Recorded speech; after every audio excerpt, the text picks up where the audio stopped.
Friends, आज हम लोग बात करने वाले हैं मेज़रमेंट के बहुत ही इंपॉर्टेंट 2 टर्म्स के बारे में जिसे हम लोग कहते हैं एक्यूरेसी और प्रिसिजन। ये बहुत ही इंपॉर्टेंट टर्म्स हैं, इनके बारे में जानना बहुत ज़रूरी है एरर के बारे में जानने से पहले। देखिए फ्रेंड्स, हमारे वर्ल्ड के अंदर जितनी भी चीज़ें हैं, जितने भी एक्सपेरिमेंटल साइंस है जिसमें कि हम लोग किसी भी थ्योरी को किसी भी एक्सपेरिमेंट की मदद से समझते हैं या फिर कोई भी टेक्नोलॉजी है, उसके अंदर हमें मेज़रमेंट की ज़रूरत ज़रूर पड़ती है क्योंकि मेज़रमेंट एक तरीके से हार्ट है इन सब चीज़ों का।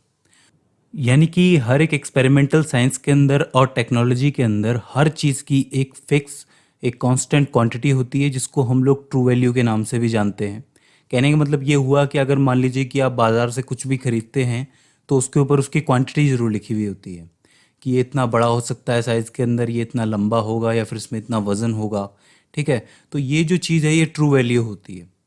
और जब हम किसी भी चीज़ का मेज़रमेंट करते हैं तो उसका जो रिज़ल्ट निकलता है उसका कंपैरिजन हम लोग इस ट्रू वैल्यू से करते हैं। यानी कि हमने जो वैल्यू निकाली है वो तो मेज़र्ड वैल्यू निकालते हैं हम लोग, ठीक है। यानी कि हम अपने हिसाब से मेज़रमेंट करते हैं उसका और ट्रू वैल्यू से कंपैरिजन करते हैं कि हमारा जो रिज़ल्ट आया है यानी कि जो मेज़र्ड वैल्यू निकल के आई है वो ट्रू वैल्यू से कितनी अलग है या फिर उसके कितनी क्लोज़ है।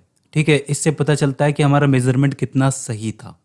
तो हम लोग देखते हैं कि जो वैल्यू हमने निकाली है वो कितनी एक्यूरेट है और कितनी प्रीसाइज है। तो वो 2 टर्म्स के बारे में हमें समझना है। तो देखिए, अगर मैं आपको इस चीज़ का एग्जांपल दूं आपके डेली लाइफ में से, तो कभी अगर आप लोग मार्केट में दही खरीदने गए हों, दही से मेरा मतलब कर्ड होता है ना, अगर वो खरीदने अगर आप लोग मार्केट में गए हों तो आप लोगों ने देखा होगा कि एक छोटे से वेइंग मशीन का यूज़ किया जाता है। अगर आप लोगों ने कभी गौर किया हो तो उस वेइंग मशीन पे जब भी आप लोग दही तुलवाते हैं, उसका वेट करवाते हैं, तो आप लोगों ने देखा होगा कि रिज़ल्ट कभी भी एक सा नहीं आता है। रिज़ल्ट हमेशा चेंज होता रहता है। मतलब ये हुआ कि इस वेइंग मशीन पे रिज़ल्ट कुछ आया, ठीक है, मान लीजिए कि इतना आया 25.500 ग्राम आया, ठीक है। आप दूसरी वेइंग मशीन पे जब उसको रखेंगे तो हो सकता है कि उसका रिज़ल्ट आए 25.575 ग्राम। तो ये जो फ़र्क आता रहता है, ये जो डिफरेंस आता रहता है, ये अनसर्टेनिटी को बताता है कि आप जो मेज़रमेंट कर रहे हैं, जिस वेइंग मशीन पे कर रहे हैं, उसमें अनसर्टेनिटी है। और इस अनसर्टेनिटी को ही हम लोग फिज़िक्स की भाषा में एरर के नाम से जानते हैं। इसका मतलब ये हुआ कि दुनिया में जितनी भी मेज़रमेंट्स हैं, सब में एरर तो है ही है। ऐसा कोई आपका मेज़रमेंट नहीं है जो कि आपको फिक्स ट्रू वैल्यू दे दे, ठीक है। उसमें कुछ ना कुछ दिक्कत होती है, कुछ ना कुछ एरर आता ही है। अब वो एरर आता है अलग अलग कॉजेज़ की वजह से। हालांकि एरर्स के अपने टाइप से हम लोग जब उसकी बात करेंगे तो मैं बताऊंगा कि क्यों आता है एरर। तो वहाँ पर ये 2 टर्म्स का जन्म होता है।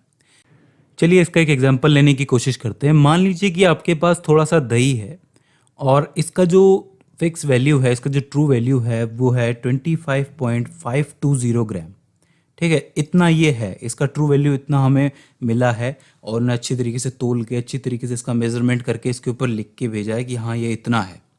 अब हम लोग क्या करते हैं कि इसको 2 अलग अलग वेइंग मशीन के ऊपर तोलते हैं, यानी कि इसका मेज़रमेंट करते हैं, वेट करते हैं।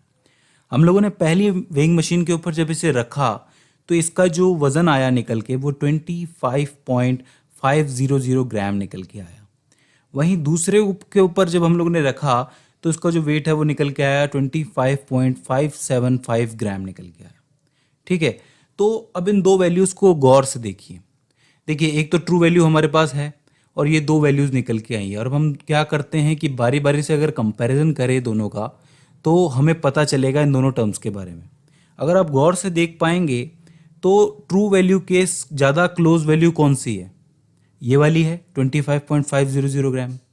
तो इसका मतलब ये जो वैल्यू है ये ट्रू वैल्यू के हिसाब से ज़्यादा एक्यूरेट है। यानी कि जो वैल्यू ट्रू वैल्यू के जितना ज़्यादा क्लोज होगी उसको हम लोग एक्यूरेट वैल्यू कहेंगे। इसका मतलब ये हमें ज़्यादा एक्यूरेसी दे रही है पहली वेइंग मशीन बजाय के दूसरी के। वहीं आप लोग बात करेंगे दूसरी वेइंग मशीन के रिजल्ट की, तो आप गौर से देख पा रहे होंगे कि इसका जो रिजल्ट निकल के आ रहा है वो, मानता हूँ ज़्यादा निकल के आ रहा है तो गलत, लेकिन डिटेल में हमें बता रहा है। अब हो सकता है कि कांटे के आसपास, यानी कि जो आपका जो वेइंग मशीन है उसके आसपास हवा चल रही हो या फिर कोई एरर आ गया हो, सिस्टमेटिक एरर हो, रैंडम एरर हो, उसकी वजह से वज़न ज़्यादा दिखा रहा हो। लेकिन ये जो वैल्यू है ये प्रीसाइज है।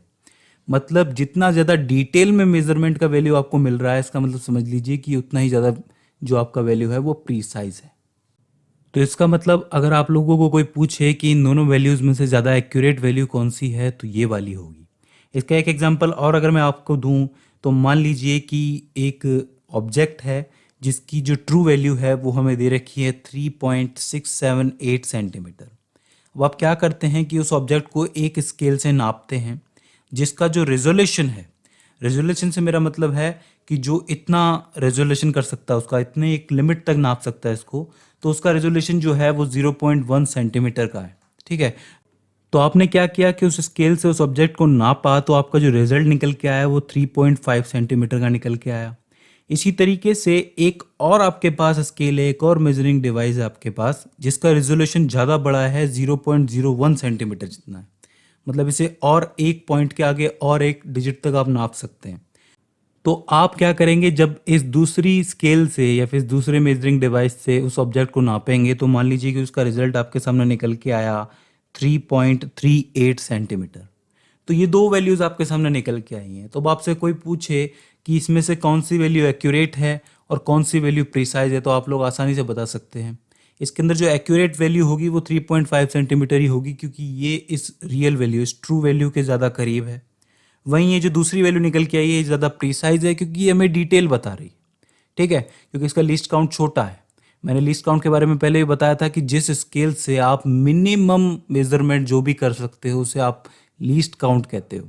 तो यहाँ पर लीस्ट काउंट इसका कम है, इसलिए ये प्रिसाइज वैल्यू दे रहा है। वहीं ये जो ऊपर वाला है ये आपको एक्यूरेट वैल्यू दे रहा है। तो एक्यूरेसी और प्रिसीजन का मतलब आप समझ गए होंगे।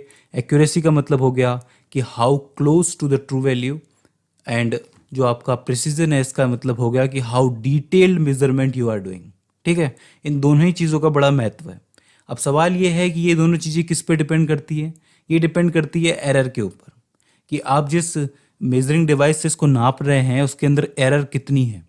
जैसे कि मैंने कहा कि 0.1 सेंटीमीटर वाली स्केल है और नीचे वाली जो स्केल है वो 0.01 सेंटीमीटर वाली है, तो ऑफकोर्स इसके अंदर एरर कम मिलेगी नीचे वाली के अंदर, और ऊपर वाली के अंदर थोड़ी ज़्यादा मिलेगी। ठीक है, तो वो एरर पे डिपेंड करता है। तो रेजोल्यूशन कैसा है आपके मेजरिंग डिवाइस का, ये डिपेंड करता है। अब इसी तरीके से इसमें एक्यूरेसी और प्रिसिजन के साथ साथ एक और आपका टॉपिक आता है, वो होता है एरर और टॉलरेंस का, कि एरर और टॉलरेंस क्या होती है। एरर के बारे में तो आप लोग समझ ही गए होंगे कि क्या होता है, कोई भी अनसर्टेनिटी आ जाती है, जैसे कि इस मेजरमेंट के अंदर ही आपको देखने को मिल रही है कि कितनी एरर आ गई है। इसी तरीके से टॉलरेंस होता है, टॉलरेंस का मतलब होता है बर्दाश्त करना। एक तरीके से कहने का मतलब ये है कि अगर आपने कभी देखा हो कि जो आपके साइज़ आते हैं, इंचेस में साइज़ आते हैं आपकी कमर के, वो कितने आते हैं, 30, 32, 34, 36 आते हैं। लेकिन अगर किसी का साइज़ मान लीजिए कि 35 है, तो वो क्या करेगा, वो टॉलरेंस करेगा। मतलब 35 साइज़ की तो कमर उसे मिलेगी नहीं, या तो वो 34 लेगा जिससे उसको क्या है कि थोड़ा सा वजन घटाना पड़ सकता है अपना, या फिर वो 36 लेगा जिसमें साथ में एक बेल्ट भी लेगा जिसकी मदद से वो उसे बांध के वो उसको टाइट कर सकते अपने साइज़ के हिसाब से, तो वो टॉलरेंस कहलाता है। ठीक है, तो अब सवाल ये उठता है कि ये एरर्स आती कहाँ से। तो देखिए, इन एरर्स के दो तरीके की एरर्स होती है। यहाँ पे हमें टाइप्स देखने पड़ेंगे। पहली होती है सिस्टमेटिक एरर्स, जो कि सिस्टम के अंदर आती है या फिर हमसे कोई हो जाती है एरर। ठीक है, और दूसरी होती है रैंडम एरर, जिसके जो कॉजेज होते हैं वो मेनली अननोन होते हैं, जो कि रैंडमली आते हैं। तो अब आगे चल के हम लोग बात करेंगे टाइप्स ऑफ एरर्स के बारे में, एक एक करके देखेंगे कि क्या होता है, कैसे होता है, और साथ ही हम लोग ढंग से उसको कैलकुलेट करना भी सीखेंगे कि कैसे कैलकुलेट करते हैं हम लोग एरर।